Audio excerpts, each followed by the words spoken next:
Welcome to A Well-Designed Business with your host, Luann Nigara. Luann has a lifetime of experience building a multi-million-dollar business with her husband and cousin, and she knows the challenges you face in your interior design business. Luann brings you real-life answers to your most pressing problems, as well as practical strategies to explode your interior design business. So, let's get to the business of interior design. Hi, welcome to another episode of A Well-Designed Business. I'm very happy to let you know that Carla Aston is with me today. Yes, she is. Now, I know many of you know Carla from her design blog, Designed with Carla Aston. This is where every week, 2 times a week, she shares her passion and her interest in interior design with her hundreds of thousands of loyal readers and followers. You're going to hear Carla how when her inbox started getting very full all the time with messages and questions from readers requesting quick peeks at problems and projects, Carla branched out into e-consultations where she can personally address homeowner design questions via email. However, she does it very intentionally and she has set very nice parameters around it. So I love that part of the conversation. Keep listening for that. And then she also realized that if she made ebooks on these same topics and these same dilemmas with the same solutions that she repeats over and over again, like you'll hear her explain, that she could sell these on her website. So these are 2 of the biggest things that we talk about in our conversation today, and I think you're going to enjoy them. Now, you may not know a lot about Carla's background, which is kind of interesting. She has a B.F.A. in interior design, and she spent 9 years working both in small and large architectural design firms. And then after this, but before she established her business in the Woodlands, Carla and her family lived in both Norway and Australia. So she loves this, and she said that this break in her career and this travel experience and living overseas has given her a great perspective on culture and lifestyle and architecture and design, which she brings to both her business and her blog. Carla is a very smart lady. She's invested time and money and has intentionally built her career, and you're gonna like how she explains all of this with us today. I'd like to thank our sponsor, My Doma Studio. They, too, have invested time and money to help you in your interior design career. My Doma Studio has developed a terrific platform that you can keep everything you need for each project organized, on track, and accessible to you, your clients, and your vendors, all private labeled with your own branding. Visit mydomastudio.com/a-well-designed-business for your offer as a podcast listener. That's mydomastudio.com/a-well-designed-business. Now let's meet Carla.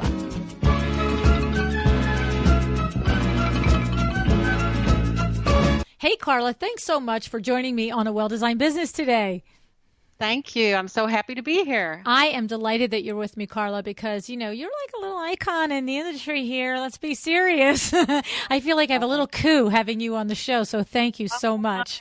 Oh, you're so sweet. Thank you. Now, you are really something else. You are a leader in our industry, Carla, and, you're not only doing incredible interior design. Of course, I was looking all through your website and amazed at the quality of the work that you do. But, you're a prolific. Oh, I usually have a hard time with that word. I said it. Let's see if I can say it again. Prolific. I get a gold star. But, your blog is something else. And the content that you put out, you're putting out content 2 times a week, but it's quality content. I mean, I know the difference between putting something out there that's good enough and putting something out there that's worthwhile, and you are achieving that. And so there's a lot of things that I want to talk to you about your business and what you're doing, and they center around both of those items, both your business as a designer and as a content provider on your blog. So let's start with the designery end of it first, okay? All right. Sure.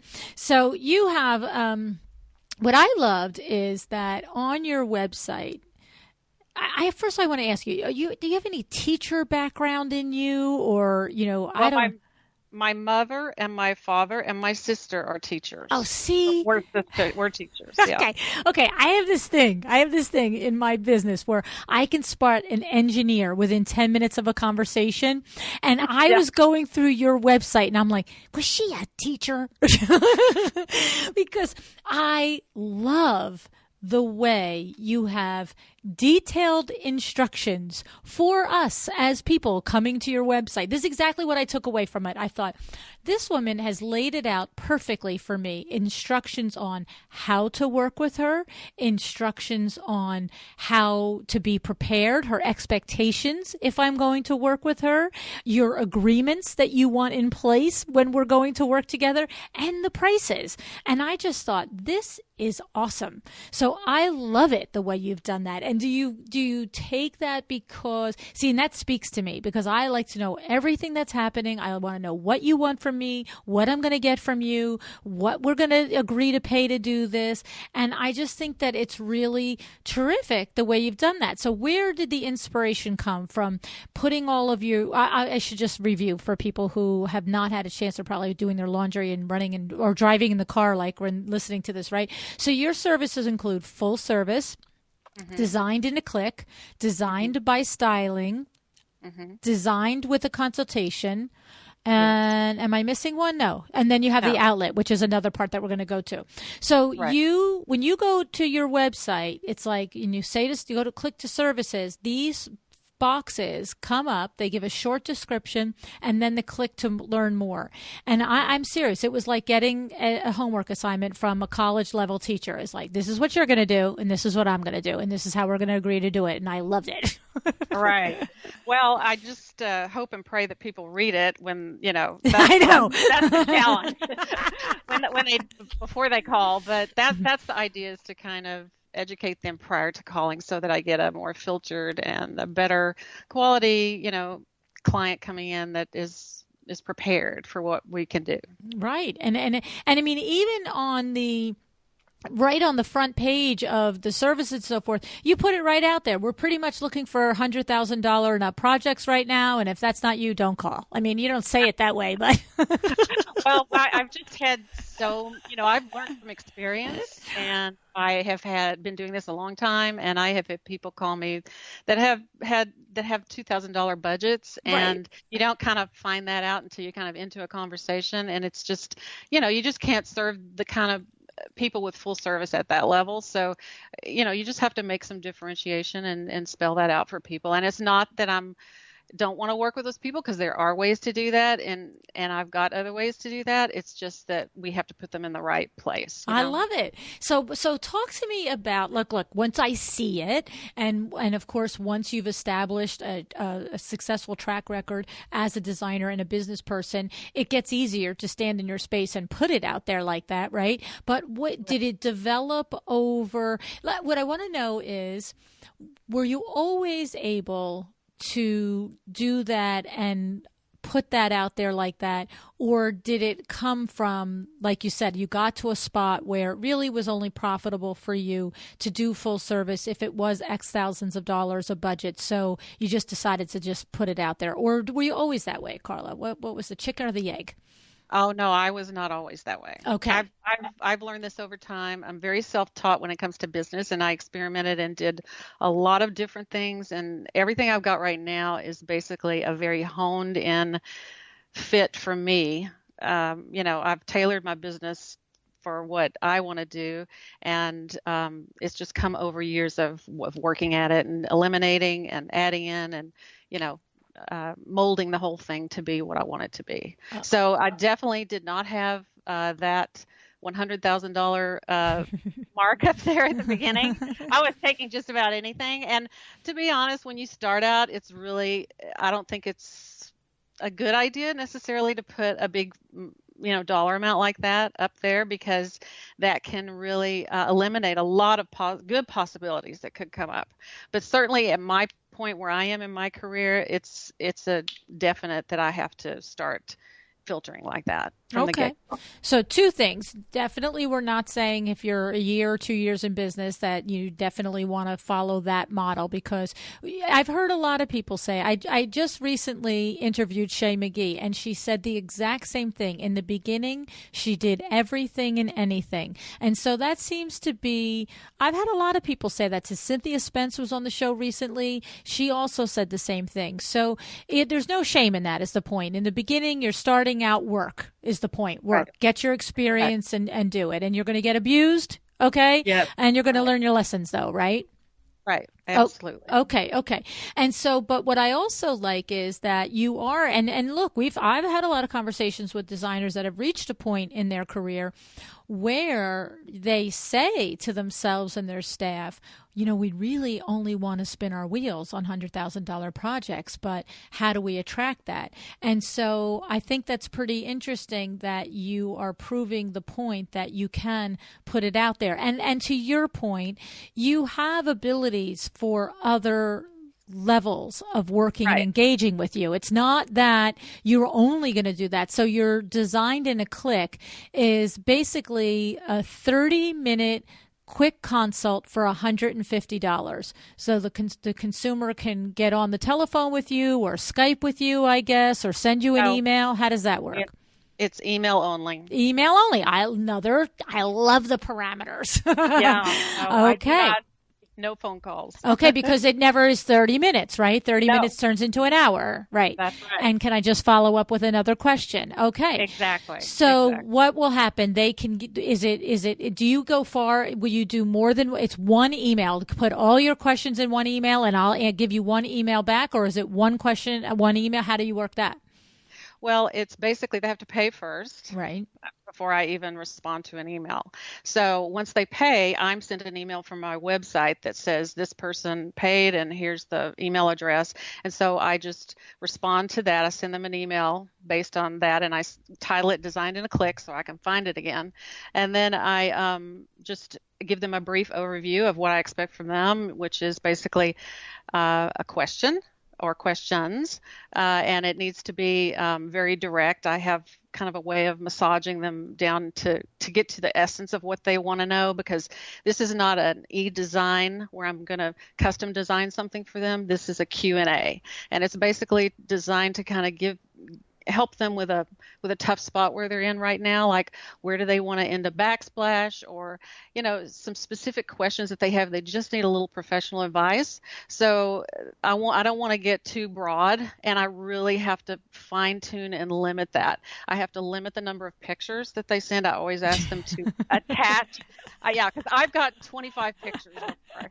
I've gotten Pinterest boards before. I'm laughing because I can remember Ren Miller was on the show. He's the editor of Design New Jersey, a shelter magazine here for high-end design. And he said, if you want to pitch me, I want you to pitch me. I would love for you to pitch me. I'm always looking for content, but send me 3 pictures, not 33 pictures.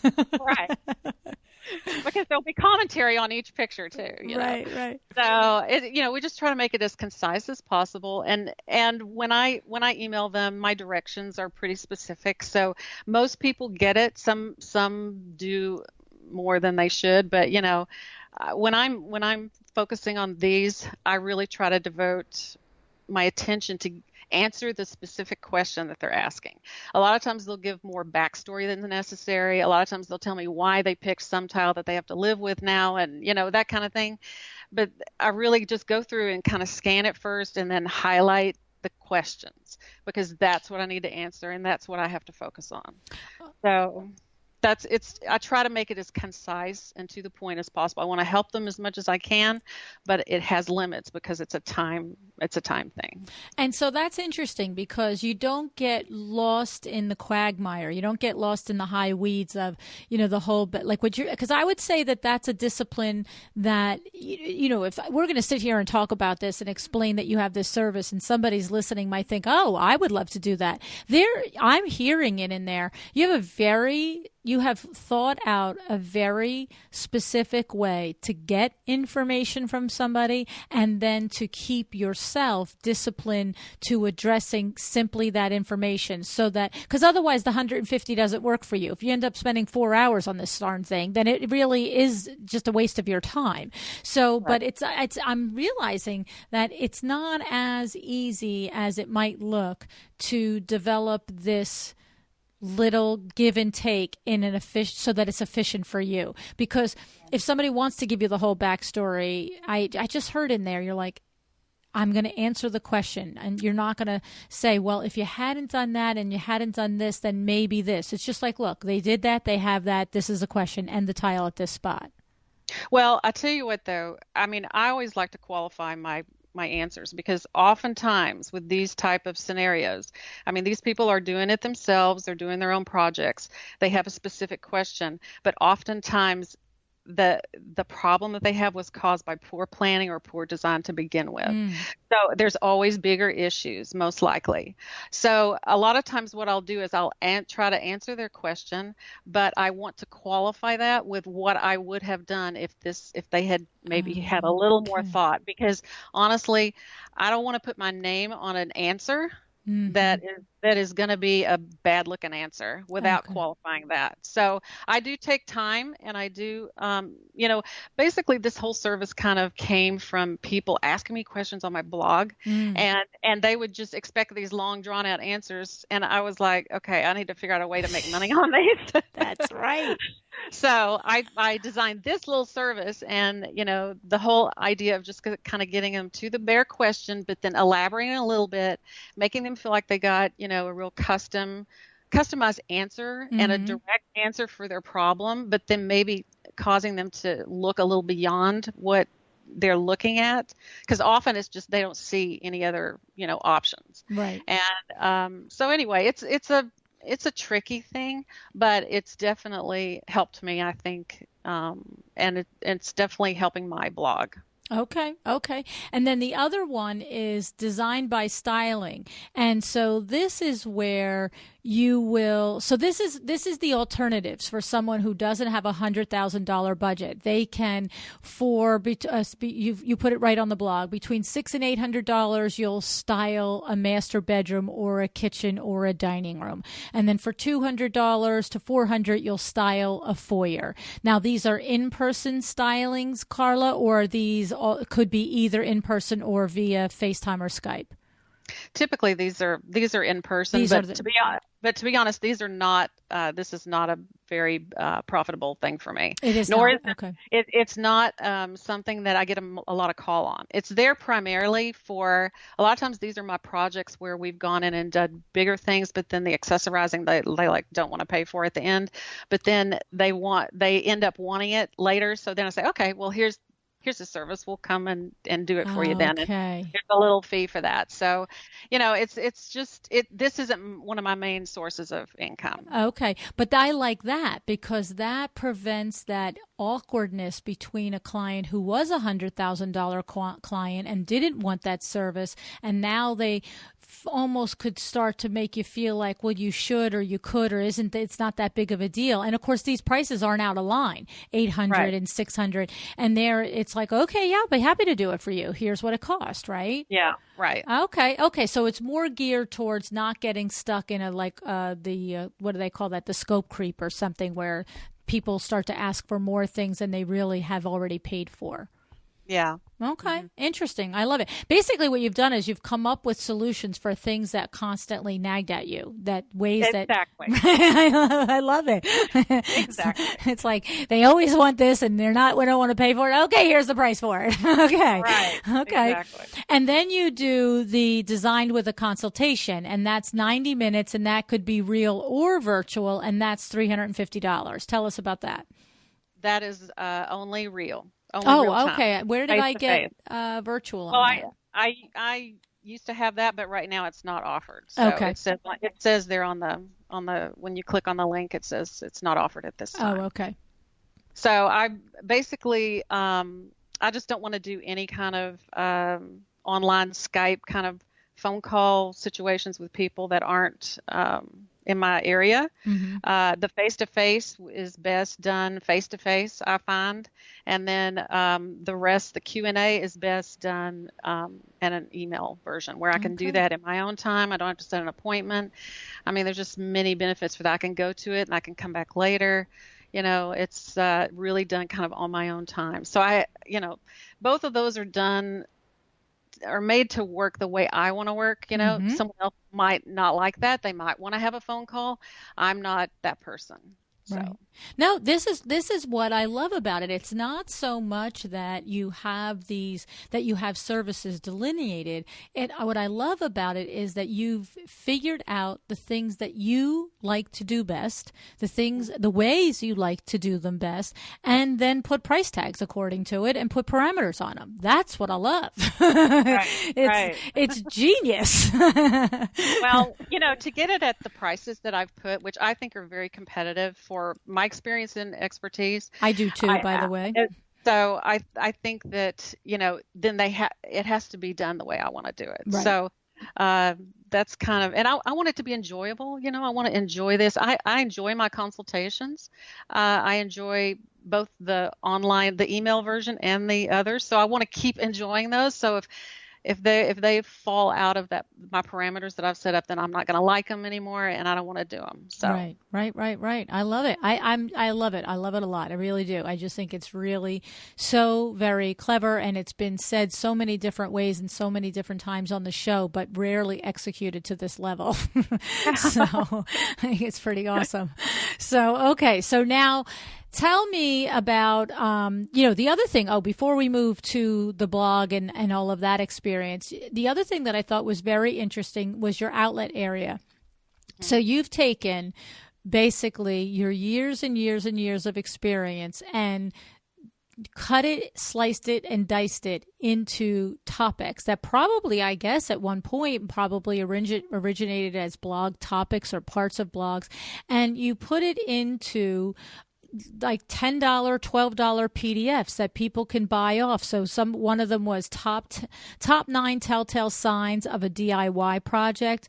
Another was furniture budgets with real numbers and layouts for references. And another was tips for interior designers offering design consults. So we can go to your website, click on it, $10, buy this. And is it a one-page PDF? Is it paragraph story form teaching us? Is it bullet points? What are these about? These are done as slideshows, basically. So they're downloadable PDFs. So there's multiple pages, and usually I try to include some images. But some of them, the content is more just readable content for tips and advice. For end users, if I'm writing something for them, images are good because it exemplifies what I'm talking about. If it's another designer, if I'm doing like the consultations one, that's just pure 19 pages of tips and advice. Wow. on how to do that, Wow. So, and where you expressed how the design by styling, the $200 for the powder room and the foyer and stuff, is not a huge revenue stream. Or do you find that these things at the outlet are a good revenue stream for you? They're not a huge revenue stream yet, but they are building, and they are something that I want to just add to this library, because this is content that I'm already doing, content I've already done, content I've written about on blog posts, in bits and pieces. And basically it's sort of combining all of it into a more efficient, sort of readable piece of material that is more helpful, I think, overall. It's kind of like finding a blog post and you going, yeah, right, I know how to install that wood, flooring, and what direction I want to do it now. Now I want to read how to pick the wood flooring, and so, but they can't find that because, the search bar isn't working so well or whatever. Then, you're going to find that there's a post in there, a PDF that has all my posts on flooring linked, and it tells, a little summary of like what the best post is for what you're looking for, so it's just it's kind of a repackaging of what I've already done. And, it's just kind of another way to add in a different layer of diversification to my business. Right. And the thing about it is that we're all constantly told to repurpose what we've already done, right? Re-put it here and redo it there. And what I love is that I know that I have spoken to people before that have felt like, well, I'm going to sit there and charge for something that's really already free on the blog. I've said it all. But the difference is that it's like what you said, the information on a particular PDF that's $10 or $12, Sure, it is already been put out, probably in almost the exact form on the blog, but across maybe 3 different blog posts is what you're saying. You mean one post would have been about picking the floor, another post could have been about, I don't know, laying the floor or whatever it might be. And there's always the person who would rather just click and pay an extremely reasonable fee, by the way, to just have the checklist, to have it in front of them. Step 1, like right. I don't want to read the whole, because otherwise they can search it all on your blog and then get a pen and paper out and make the list of all the important points that they need to know, right? Right. So it's done for them. Yeah, it's a good lesson to understand, and that's what I feel is what I'm trying to make the point in this part of the conversation is that if you are an interior designer that has a vast, catalog of blog posts, and you have talked about picking paint colors in 6 different posts, there's no reason not to repurpose it into a single PDF document for $10 or $15 or $20 just because the information is all there free. A lot of people just want it in front of them. Yeah, that's correct. And they're willing to pay. It's not like you're charging $80 for it. It's $10. I would pay. It's like, boom, let me take it. All right. I don't have to search it. I have to write it. I have to read it. That's right. So it's good. I'm illustrating it as encouragement for your colleagues to understand. Don't be afraid to charge for what you've previously given for free, because there are always ways that make it. You're adding value by making it easier. That's the point. Yeah. It's basically what all the marketers are saying, content upgrade, right. Where they'll say, oh, well, you can at the end of this post then add a content upgrade, which people will then either pay for, or maybe they'll give you their email address for. It's the same kind of concept. Right. But these are definitely meatier, bigger packages that really hope to offer some serious solutions to people's problems. And, it's all, I usually try to bring new material into and address new issues as well. So okay, it's not all they're not all repetitive. Right. Exactly. Right. And 19 pages. I mean, if a lot of them are that level, it's not like a bullet point list here. It's like you said, and that takes some time. So let's talk about that for a moment. So when you're going to go and make this PDF for interior designers, tips for interior designers offering design consults, and you're saying it's 19 pages, talk to us about the hours and the time that you're putting into that. Well, that particular one was basically, it took me all summer in my spare time. Wow. I do this on the nights and weekends to put that together. But it's basically notes I've been keeping for myself on how to fine tune my own experiences, with these consultations. And it's like, okay, with this, I know I'm never going to do this again. So let's write that down. And, I just have a Google Doc, and I'm basically just plugging away, writing all these things down. But then I kind of took the time to organize everything and to make sense of it and to summarize some things and really kind of address all the issues and the concerns that designers have when they start to do these, and kind of share some of my experiences. I shared a few of my consultations in there and how they went, and personal stories. So it kind of helps to illustrate what that is a big piece. That's probably my biggest piece that I'm selling. But they're all different. Some of them are smaller and are more like, okay, here's a blog post that'll teach you about this. Here's a blog post that will answer this question. But then some are like, this one is $12, so it's a little more expensive because it was more tedious and has more value, I think. Well, it almost sounds like it could be a book for $30. I'm just saying. Well, I know, if I could do that, I would. I'm just saying, you probably could have. You took all summer to do that. You could add the fall, and you probably have a book there. That's something that's like, I would love to do a book, but right now I'm just doing PDFs because I can do them myself. Right. And they're doable, and it's what you can do now, right? And they're valuable, and that's good. Exactly. And by the way, one day they all go into a book together. You edit them all together, and you. Right.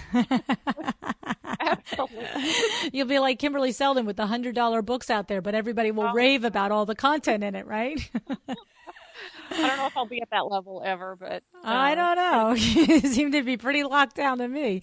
So, all right. So let's talk about this blog, because I think the little connector here to all of this is that the blog, you have created has such a healthy following to it and is a successful blog that's the gateway to all of these things. I mean, we could sit here, any designer could spend all summer creating a document that's 19 pages long that's as valuable and as insightful and as instructional, but if no one knows it's there, right? It's sort of like, okay, awesome, sold 3, thanks, that's great.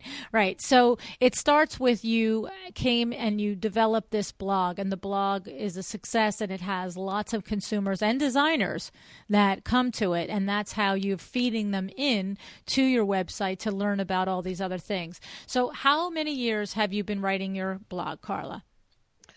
Well, I started another blog back in 2006 or something like that. And so I've been writing a long time. It was very small and in a very bad location and wasn't named properly and wasn't getting me anywhere fast, but I found it very helpful for me because I was, as a designer, after I would go and meet with someone or present an idea or whatever, and clients would say, well, but why are you doing that? Or I don't understand how that works, and I thought, oh, if I could just explain it with images, it would be so much easier to show them. And basically, I kind of have created my own catalog of my principles, my ways of doing design, and it's backed up with proof, with images, with before and afters, all that stuff. So I kind of created my own catalog of reasons why I do things. And so it was born based on that, really, and trying to get that out so that I could have something to show people and go ahead and continue to do my work without much arguments, Because I said so. Yeah. Because, you have to prove everything. So anyway, I just, I thought it would be so nice if I could only explain this once and not explain it 20 times. So that's kind of what I do. I mean, just the other day I was talking to a client and she was saying, oh, I kind of want to replace my mirrors. And I said, yes, let's do tall mirrors. And I just, sent her my blog post on tall mirrors in her bathroom. Because I've already written all that. It had pictures and everything, so, and she was like, yes, let's do tall mirrors. Okay. Oh, wow. Instead of standing there for 25 minutes explaining everything that's in the blog and saying, la, la, la, you just said, I love the idea and I'm going to send you a blog post so you can sort of get my thoughts and feelings on it. Why? Or, Exactly. That's very exciting. Basically my blog is the whole catalog of that. So now, anyway, but you started and you said that your first blog had a bad location and a bad name. What does that mean? Well, it was, first of all, I started on a local platform because I really thought I wanted to just stay local and I was afraid to put anything out there. So there's a local platform here of website. And back then, who would have thought blogging? Who would have thought blogging could get so big for designers? But anyway, so I started this it's Woodlands Online. It's my local area, and I just started a little blog there. So that was in the wrong place. I ended up going to Blogger, and I named my blog Design in the Woods, which was a terrible name because, okay, I was in the woods, in the woodlands, but I wasn't like in a log cabin, So the whole branding image was bad. So anyway. So the point is that cute and glitchy, what's the word, gitchy or whatever is not necessarily, because it is, you're right, blog in the woods or whatever you said, design in the woods, it does all speak to everything, but it's not relating what we're getting when we get there is your point. Right, exactly. Right. Bad branding, and that was just, something I did on the spur of the moment, and I was really fighting that for a long time, thinking, okay, I got to change my name, but I don't know about, I don't want to lose my traffic. I don't want to, change my URL. And I didn't know enough about how to redirect or do anything to make that happen. And so I finally, hooked up with a guy that really helped build my new platform. And he, really kind of educated me a lot with blogging too, and with, how I was coming across and branding and the whole bit. So he really helped get me started on my new platform. That's nice. Okay. And so when was that switch? How long did you spend in the woods there before you saw the light? I started this in 2011. Okay. Okay. So you're 5 years in the woods. Yes. Okay.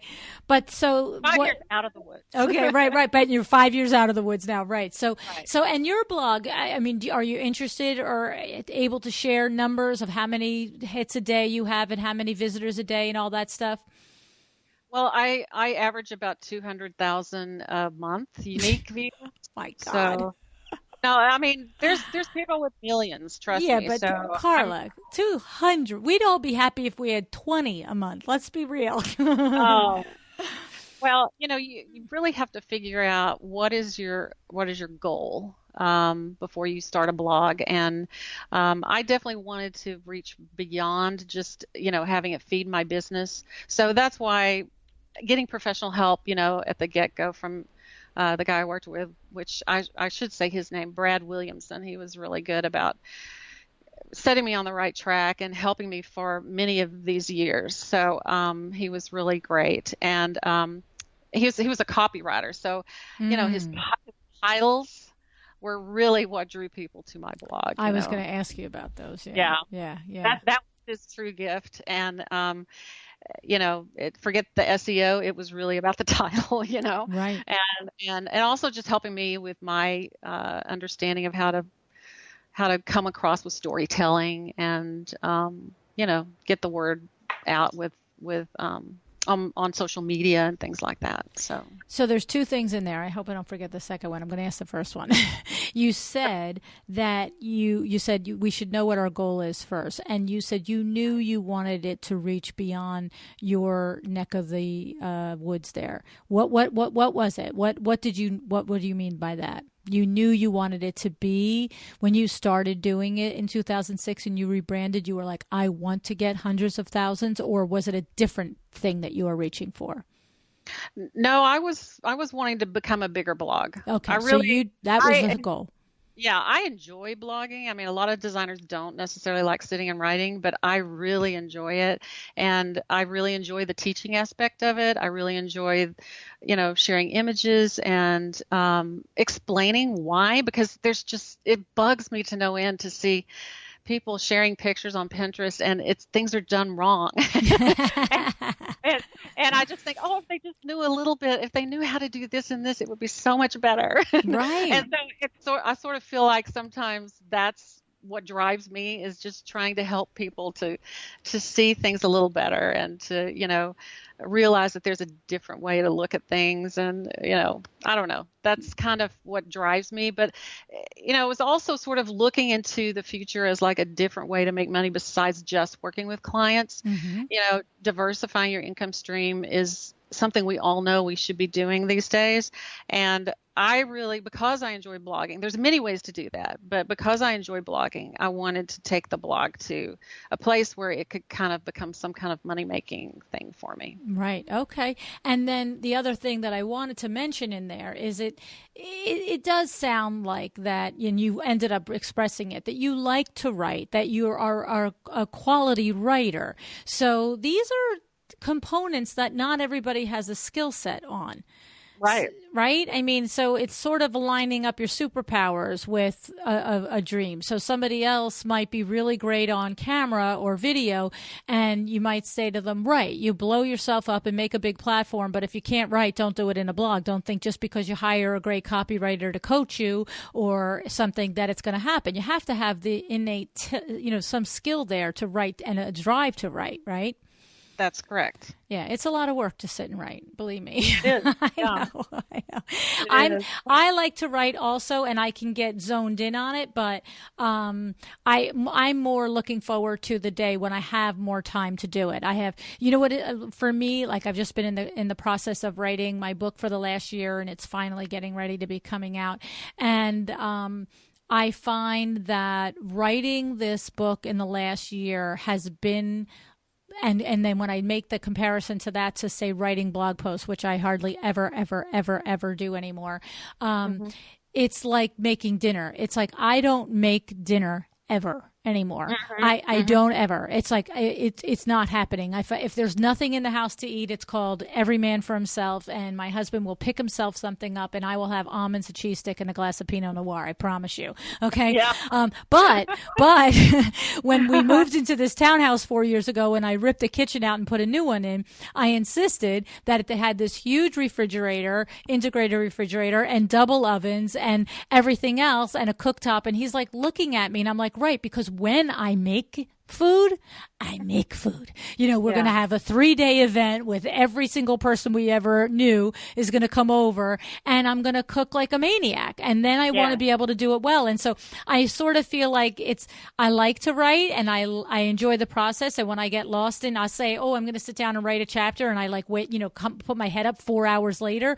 But that's satisfying now, where to sit down and go, all right, let me push a blog post out. Like I'd be like, no, can't do this now. Yeah. You know what I mean? That is so interesting because, see, I feel like I'm exactly the opposite. Like I love to write in these short burst, concise pieces. And it's been really hard for me to think about a book and like massaging something all together. Like I think that is almost a formidable task. I'm not sure I could ever do that. So, well, it's funny. I'm going to share with you. Respect that.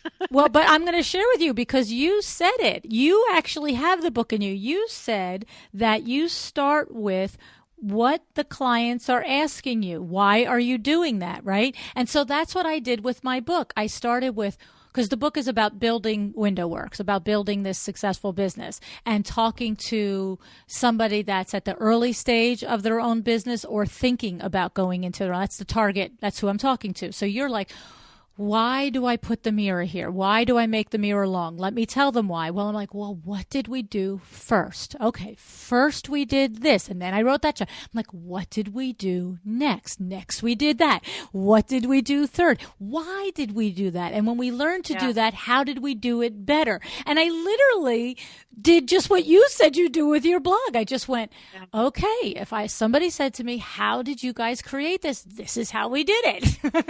Oh. So that's interesting. Yeah.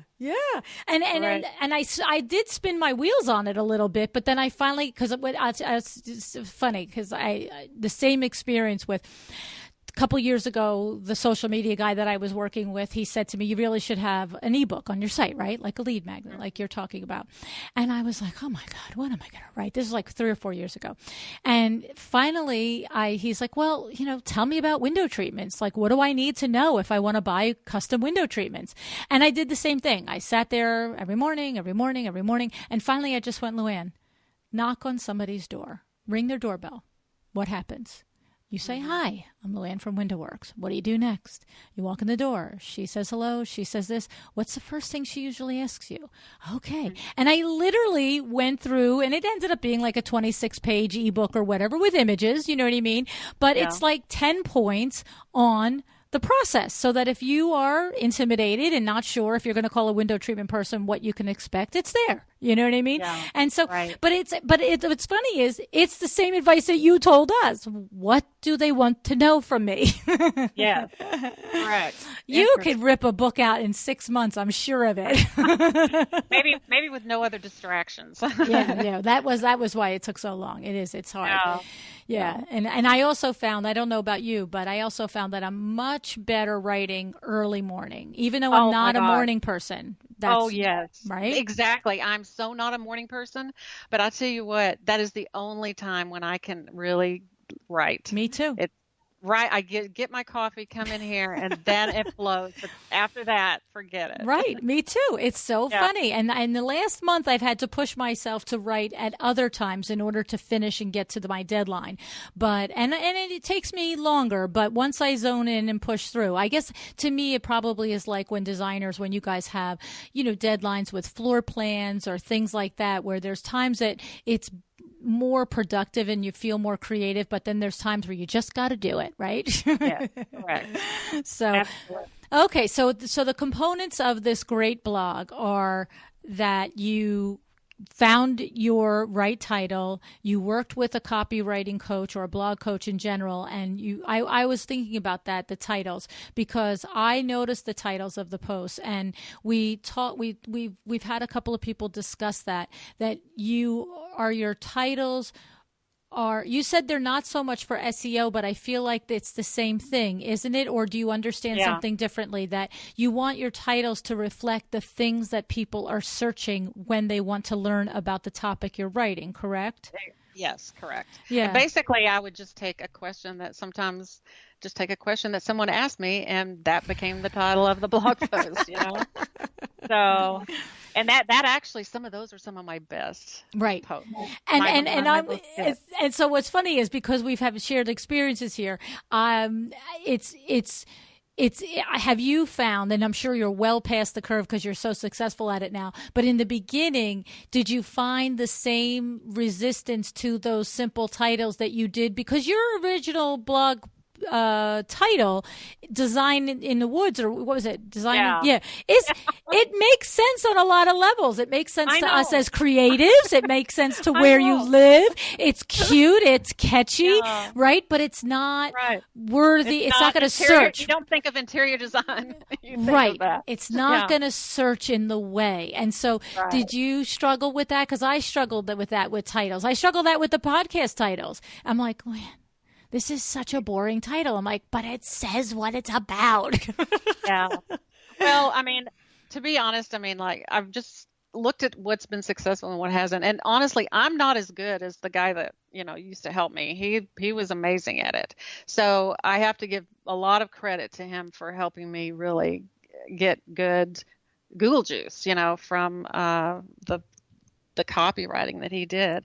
But, some of them I did. And one of my biggest posts ever was let's see, which one was it? What to do with oak cabinets. And that was just a basic question. And it was a job where I had these ugly oak cabinets and a job that had to stay. And so, that got me, has rendered so many, hits to my site, just that post. And I can imagine it. Think about it. With the title. Right. I mean, think about it. How many people move into an older home or an apartment, and it's exactly what they say. What am I going to do with these oak cabinets? Like, help me, right? And so that's the thing about it. Our natural inclination would be like, transformation, check that off your list. You know what I mean? Like, whatever we would write, like, that's creative and fun. And it's like, no, what to do with oak cabinets. Yeah, exactly. But you said something back there I want to go back to. So in the beginning, how was it, weeks, months, or years where you worked with him and got his counsel and advice and coaching on the copywriting of the titles until you got your own traction? How many? Well, it wasn't just, he helped me with all kinds of things. He helped me with the brand and marketing also, because he helped set up I was such a newbie to the real social media stuff, even though I was doing a little bit of Facebook and, and I was playing around a little bit with Pinterest, not much, but he really knew how to build the profiles and to, get everything set up for me, and then how to think about structuring the blog and my whole website. He built my whole website for me. So, all that stuff, and it was all based on really good principles of finding things and navigation and that kind of thing. So I couldn't have done any of that without him. So, we use Squarespace. It's a real easy platform. Mm-hmm. So it's designed to be easy to use. So I have definitely taken it over now, and I'm doing all my own stuff. But I worked with him several years, so probably 4 years maybe. So, okay. Is it the sort of thing where it was a weekly consultation, a bi-weekly, a weekly meeting? What level of engagement did you have with him in those 4 years? Well, at the beginning, it was heavier, talking back and forth all the time, but I paid him a monthly fee, and then basically I would send him my blog post in Google Docs.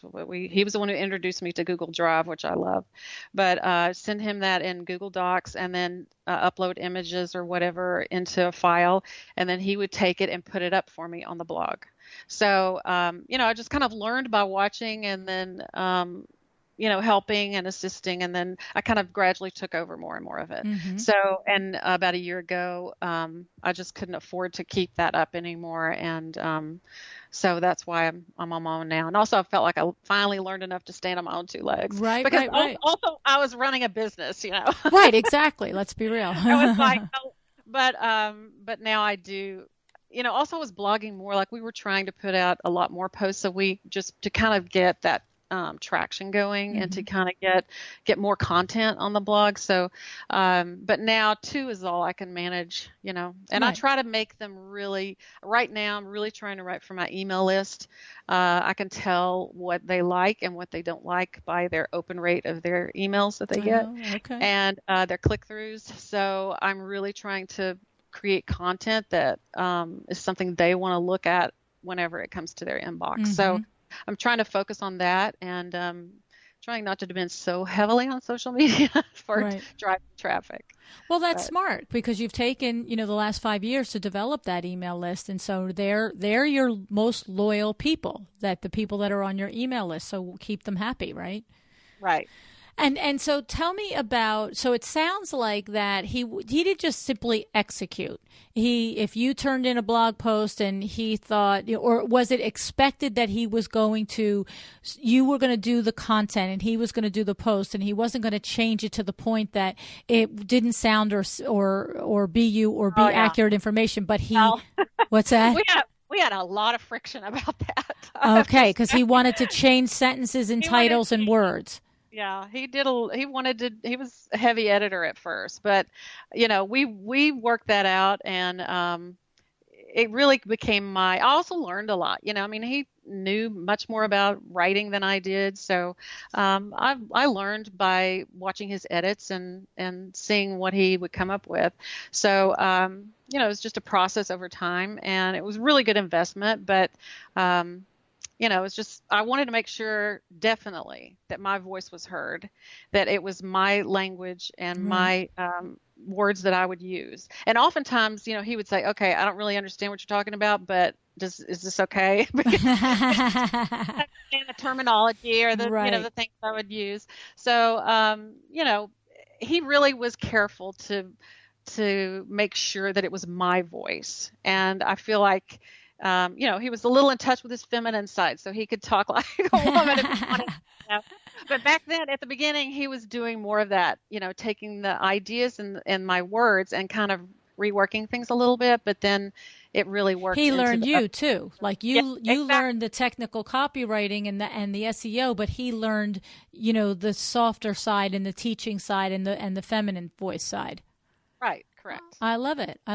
And so what's interesting is that it's no different than anybody else that has a goal. It's like we always say, what's your why? Why are you doing this? So you could write a blog to simply be informative, to, fulfill a creative outlet, to have your friends and your circle of clients and family, whether it's 10 people or 300 people, have access to information. But your why was that you wanted to be a big blog, to make a significant blog and to have an impact on the design industry. And so what happens is I think sometimes that people forget that when that's achieved, it's not by accident and it's not usually by luck. It is because you've made a financial investment in it and you've made a time investment in it. So 4 years working with somebody at that level, I don't, I can't imagine what that costs because I know what I pay and I don't get those services.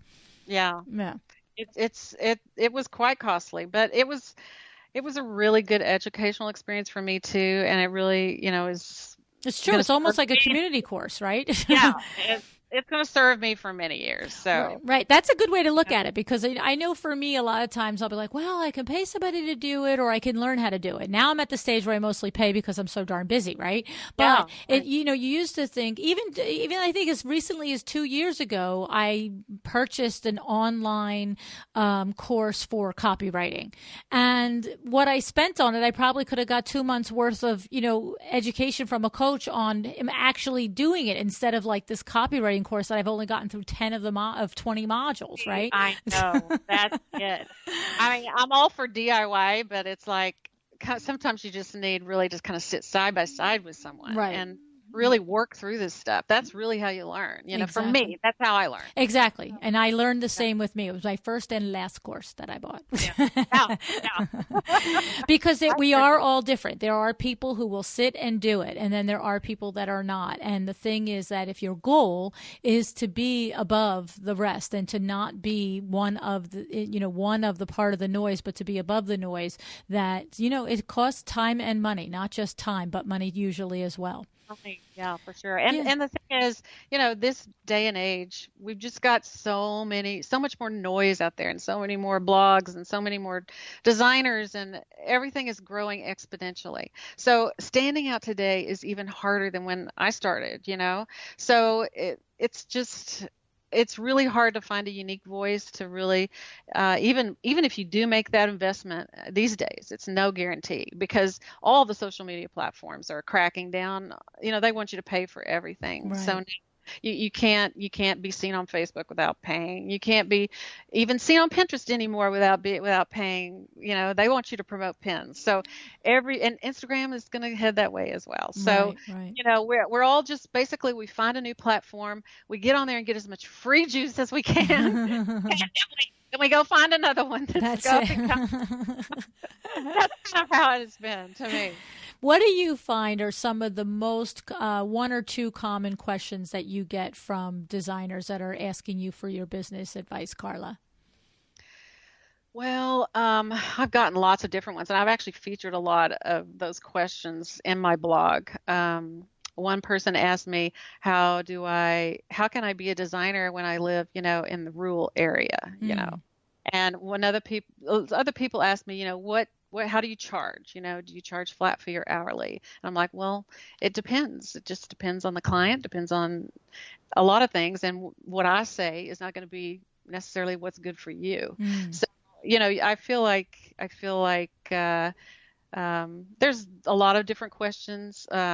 A lot of people ask about structuring projects, about, I don't know, just basic dealing with clients, a lot of different things. So, and what was your answer to the designer that wondered how he or she could be busy and successful in a rural area? Well, I said that what they should do is probably look for online support that they could do for other designers, because she was wanting a job, basically. Okay. She had just graduated. She was not really looking for an independent business, but she wanted to work in her field, but she was, because of her family, was living kind of out in the country area and far from a big city. So I said, look online. All kinds of designers need help with CAD, with SketchUp, with all kinds of products like that. You can start like that. And then also, go into a nearby major city, find a couple of designers, and then, try to make some kind of connection with them personally, just so that maybe one day a month you could go in and maybe meet with someone, or, offer them assistance somehow, so that you could start to build a relationship like that. So, because you're going to learn more face to face than you will, doing support online. But, just basically, the online world is so open now that there really is no reason to, be limited by geographic, where you are. Right. It is a particular challenge, though, right? I mean, it's not like, New York City or Houston or LA, where there's just tons and tons of opportunities and people and firms and clients. I think about that too. I hadn't thought about it ever until the podcast, and started interviewing people. Natalie Hurst comes to mind, and she's just like, and Susan Yaley. There's people that are not in high density population areas, but they're creative and talented and, want to have a business, so it's crazy. So, and even Susan Yaley, I remember she described how it's not only that it's a more rural area, in which case there's less opportunity, but the headset of the area that she comes from is like you pay somebody to pick your furniture, so that's a whole nother layer. Right. You got a real limited client pool there. Yes, sure. Yes. But there you are. I mean, and you're an amazing designer, and if you're put on this earth to do that and share that talent, you got to figure out a way to do it, right? That's right. And thinking creatively is something designers do. So Yes. Yeah. just got to remember it's not always just go out and get a job, or go out and open your business and do just only face-to-face, work. Mm-hmm. So what's ahead for you, Carla, before I let you go? Any particular, you set your sights on creating a tremendously successful blog, and you did that, and you've got your projects going on, and you've got big projects in the pipeline. What do you see for the and like the next, level, next chapter, or is it going to be starting to wind it down the other way?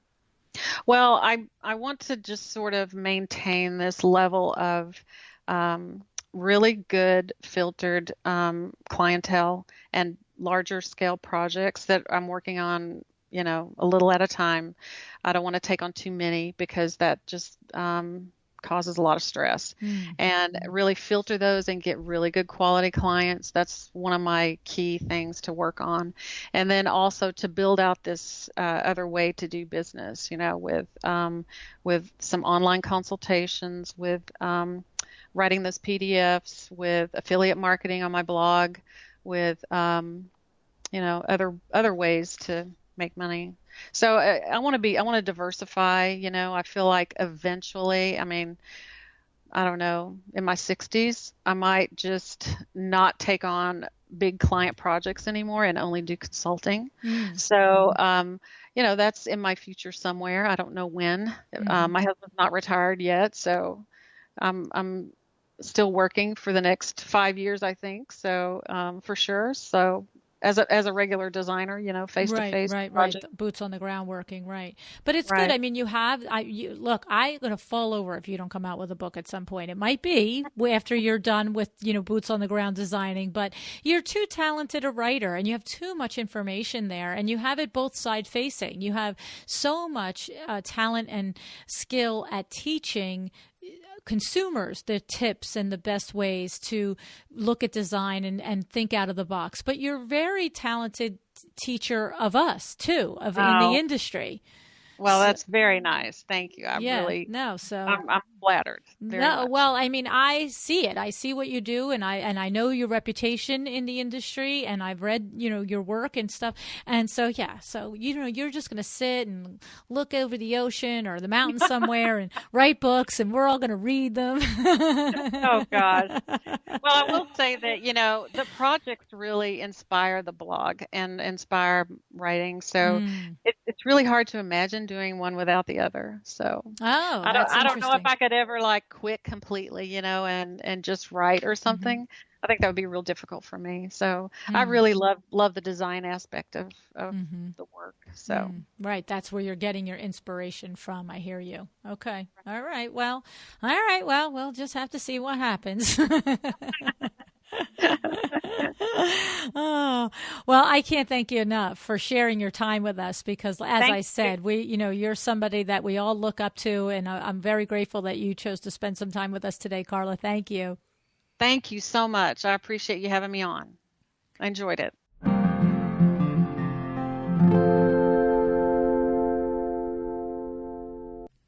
I'm so happy and grateful I met Carla today. She is a smart lady and she really had a lot of good advice for us. A couple of the key takeaways for me were these, that number one, when she started her blog, she started with the why. Why was she doing it? What did she want from it? What did she expect it to do for her business? And when I asked her that question, what did she say? She knew she wanted it to be something big. And that leads me to the second takeaway from this episode is that knowing this was her why and this was her goal, that Carla went out and hired a coach. She went to an expert, someone with knowledge and expertise greater than her own. She paid that coach good money. She followed his advice and she succeeded in creating a blog that met her objectives. And so I would say to you, think about it for yourselves. When you have a potential client, you are always expressing to that client that you're the expert, that yes, they can, scrapple a room together somehow, right? They can pick a lamp from here and a rug from there. But how much better is it? And how much easier is the process? And how much more beautiful is the end product when an expert like yourself puts it together. So I just want to point that out to you, that if you are sitting there and you have goals for yourself and you feel like you aren't making strides in achieving them, think about what's lacking. Do you need a client management system? Do you need to set up an accounting system? Do you need to formulate a new brand and figure out a new website and a logo and all of these things?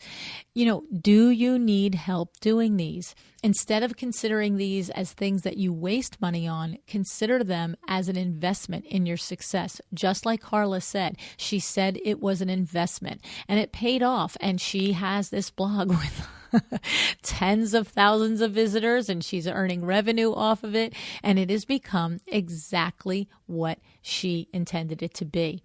So think about, this is the last quarter of 2017. Is there anything that you had set out this year that you decided that you wanted to achieve for yourself and you haven't yet? Do you need help with it? Figure it out. We certainly have had enough experts on this show in the last 18 months that whatever area of your business you need some help in, I'm sure that you can go back through the show roster and find a guest who is out there coaching you and helping you to be more successful in that particular area. Alrighty. And then the last thing I just want to say too is, keep in mind that your blog, if you are interested in having a blog for your design firm, the goal of the blog does not have to be a big lofty goal the way Carla's was, right? There is value in a blog that serves your particular small pond, if you will.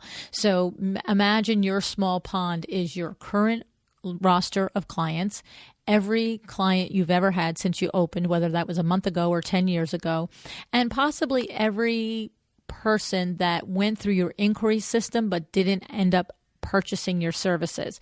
So if you're in business 5 years, is that 100 people? I don't know. How many people is it? But the point is that if you'd like to have a blog, but it's not your end-all be-all, don't discount the fact that that is a great way to keep yourself in front of those clients and keep reminding them of the various ways that you can help them with their interior design projects. So you might have designed a room, a bedroom for a client 2 years ago, and now you might have a post on your blog all about a kitchen design that you just did. And that client, if she's on your email list, might think, I didn't know that she does kitchen renovations. We're getting ready to do a kitchen renovation. That's awesome. I already know, like, love, and trust her or him. Okay. So keep in mind that just because it's one person's goal doesn't mean it's your goal, but the big takeaway of the entire show is to know what your goal is for each thing that you do in your business. And then the second big takeaway is to go out and make sure that you get the help and advice that you need at a quality level in order to help you achieve that goal. Alrighty, so okay, housekeeping notes. If you want to be on my email list so you know what's going on, please head over to all you have to do is text this number, 444-999. Okay. When you text that number, in the field, put Design Biz, DESIGNBIZ. Okay. Put that in the field and that will bring you to one more place, and then you will be on our email list. And I'd love to ask you if you received, a couple of weeks ago, we sent out a survey to the email list. It's just really me asking a couple of questions about the experts that you have worked with that have been on the show. And I would really be very grateful if you had gotten that email and you ignored it, if you would go back and grab it and fill it out. It's 5 questions, really simple, easy peasy. And it will help me very much in targeting and finding out, because what I want to know is what's valuable to you. All right. There's a lot of people coming at me now wanting to be on the show, and I want to make sure that I keep this show all about what you want it to be about. All right.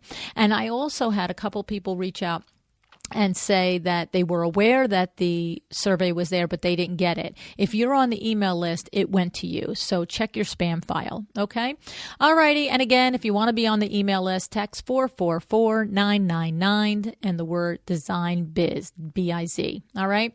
Don't forget, over on the WindowWorks blog, we've got our guest bloggers, Erin Brown. We've got Laura Thurman there. And I'm not sure if it'll be up by the time this is recorded and out there, well, not recorded, but on the air live, is I had someone reach out to me and ask me if they could do a post about designing for children with ADHD.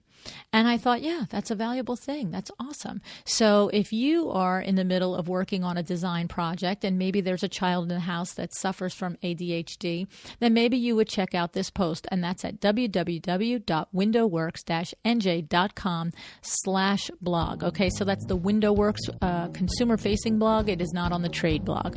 All righty, that is our show for today. Thanks you tons for showing up. Have an excellent day.